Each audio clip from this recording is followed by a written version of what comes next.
Assalamualaikum warahmatullahi wabarakatuh. Halo teman-teman semua. Sebelumnya izinkan saya memperkenalkan diri. Nama saya Yofi Afdaldo dengan NPM 2413025052. Saya dari program studi Pendidikan Teknologi Informasi angkatan 2024 kelas B, Fakultas Keguruan dan Ilmu Pendidikan Universitas Lampung.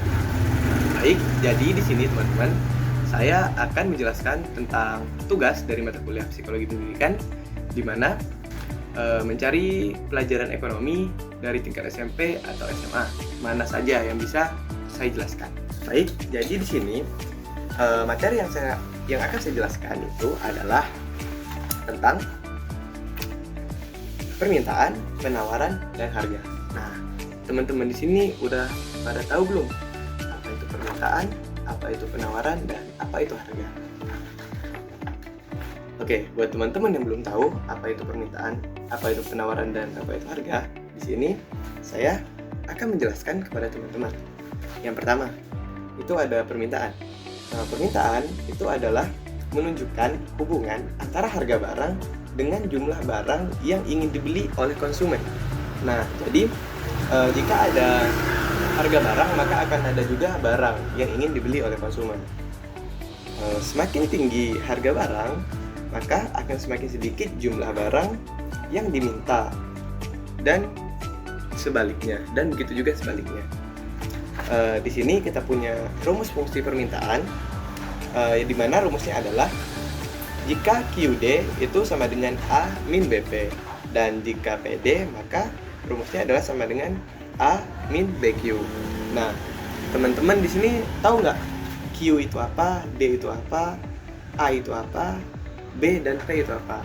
Nah, jika teman-teman tidak tahu, pasti teman-teman akan bingung. Jadi di sini teman-teman, Q itu adalah quantity jumlah, yaitu quantity jumlah barangnya. Dan A dan B itu adalah konstanta atau nilainya. Selanjutnya ada P. P itu adalah harga, dan D adalah demand atau permintaan itu sendiri. Selanjutnya ada hukum permintaan. Hukum permintaan itu bunyinya, jika harga naik, maka jumlah barang akan turun, dan jika harga turun, maka jumlah barang akan naik. Selanjutnya teman-teman, kita ke bagian penawaran.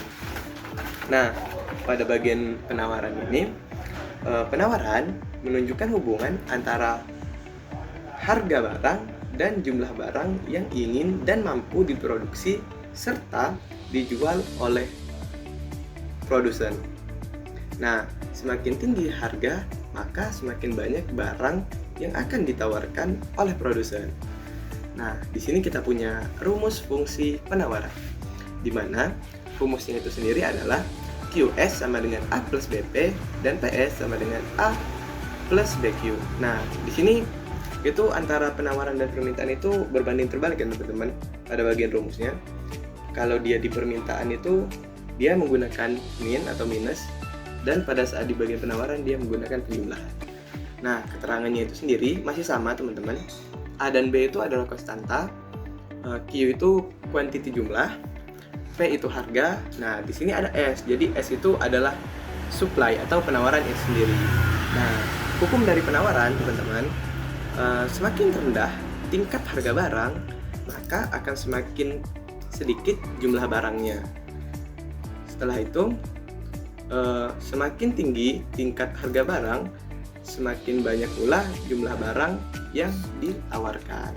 Nah, itu tadi bunyi hukum dari penawaran. Dan yang terakhir teman-teman, itu ada harga.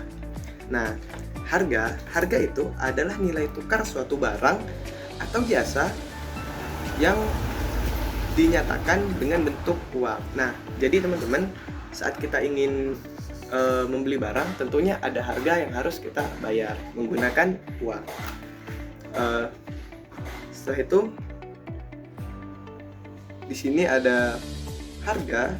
Harga tersebut akan mencapai titik keseimbangan antara jumlah barang yang diminta dan jumlah barang yang ditawarkan. Jadi di sini itu mencapai kesepakatan ya teman-teman.